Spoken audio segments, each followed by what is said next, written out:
சென்னை வடபழனி திருநகர் 2வது தெருவைச் சேர்ந்தவர் விவேக்.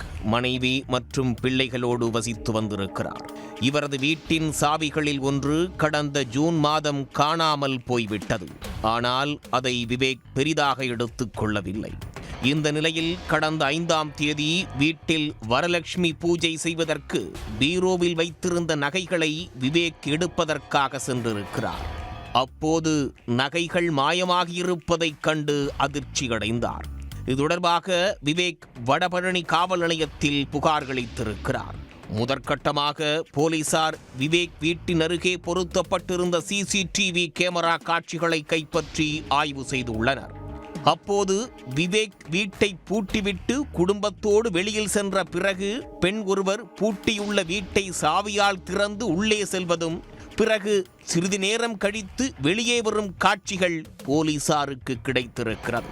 அந்த சிசிடிவி காட்சிகளை அடிப்படையாக வைத்து காவல்துறையினர் விசாரணையை மேற்கொண்டனர். அதில்தான் அந்த பெண் விவேக் வீட்டில் வாடகைக்கு குடியிருந்து வருபவர் என்பது தெரிய வந்திருக்கிறது. உடனே அந்த பெண்ணை போலீசார் காவல் நிலையத்திற்கு அழைத்துச் சென்று விசாரணை நடத்தியுள்ளனர். அதில்தான் அனைத்து உண்மைகளும் அம்பலமாக இருக்கிறது. போலீசாரிடம் சிக்கியவர் தேவிகலா.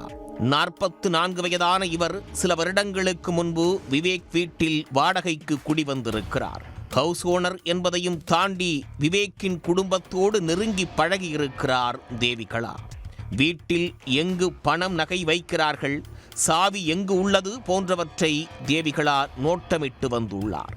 விவேக் குடும்பத்தின் நம்பிக்கையை பெற்ற பிறகு அவருடைய வீட்டுச் சாவியை அவர் திருடியிருக்கிறார். அந்த சாவியை வைத்து வீட்டை திறந்து பீரோவில் இருந்த நகைகளை கொஞ்சம் கொஞ்சமாக திருடி வந்துள்ளார். அதன் பிறகு நகை காணாமல் போனது குறித்து விவேக் குடும்பத்தினருக்கு தெரியவில்லை.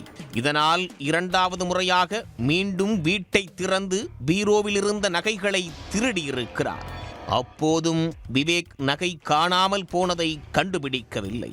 இதனால் துணிச்சலாக அவர்களோடு பழகி வந்திருக்கிறார் தேவிகலா.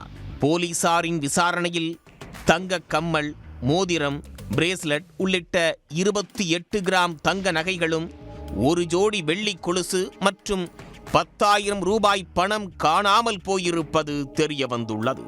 சிசிடிவி காட்சிகளை காட்டியதும் தேவிகலா திருடியதை ஒப்புக்கொண்டிருக்கிறார். அவரிடமிருந்து 26 கிராம் நகையை பறிமுதல் செய்த போலீசார் அவரை கைது செய்து சிறையில் அடைத்துள்ளார்கள். உடனுக்குடன் செய்திகளை தெரிந்து கொள்ள சன் நியூஸ் பெல் ஐகானை கிளிக் பண்ணுங்க.